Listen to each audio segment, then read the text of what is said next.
Good morning and welcome to our almost daily devotion for today. Um, we are going to be looking at Isaiah 49. We're actually going to look at this twice, a little bit today and a little bit more tomorrow. So this will be our passage for a little bit.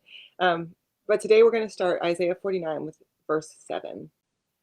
The Lord, Redeemer of Israel and its Holy One, said to one despised, rejected by nations, to the slave of rulers, kings will see and stand up. Commanders will bow down on account of the Lord, who is faithful, the Holy One of Israel, who has chosen you. The Lord said, at the right time I answered you. On a day of salvation I helped you. I have guarded you and given you as a covenant to the people to restore the land and to reassign deserted properties, saying to the prisoners, come out, and to those in darkness, show yourself. Such an interesting passage. Excuse me. It says that it's saying a couple of things. First, that the Lord of Israel, the God who oversees Israel, has taken care of Israel for a long time, still sees them.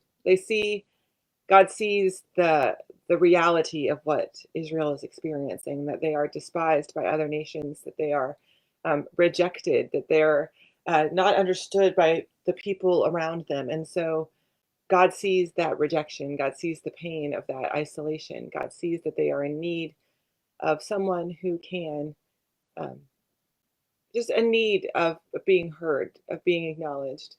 It reminds me, a couple of years ago, I made a New Year's resolution to be more authentic, to be more honest about who I was. Um, as you navigate through life, you put up these facades to try to protect yourself as a it's really a wall, a guard mechanism. And I decided that I wanted to be more authentic about who I was. I wanted to be more honest about who I was. That those walls were actually causing more harm than good. And I noticed a strange thing. When people would ask me how I was doing, I answered honestly. I would say, "Oh, I'm doing great today," if I was, or, "I'm kind of tired today," if I wasn't feeling good, or whatever the honest answer was. I'm really stressed out today, or whatever. And you could see people being uncomfortable. Their minds would take a second. They would almost be taken aback that I'd answered that question honestly, because when we ask people, "How are you doing?" People don't normally answer that, right?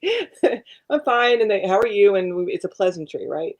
Um, but I made that a resolution for me that I was always going to answer those questions honestly, and people didn't always know what to do with that honesty.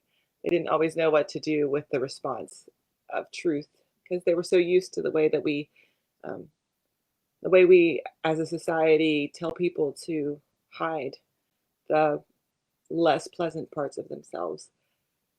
God here is saying, come out. If you're in the darkness, if you are hidden in the house by whatever, by a fear of the day, or a fear of what people are going to think about you, or an inability to be honest about your experience, then you need to come out of the darkness and show yourself. And now maybe your resolution is that I'm going to be completely honest with everyone in the world. Maybe your resolution is just, I'm going to be honest with myself.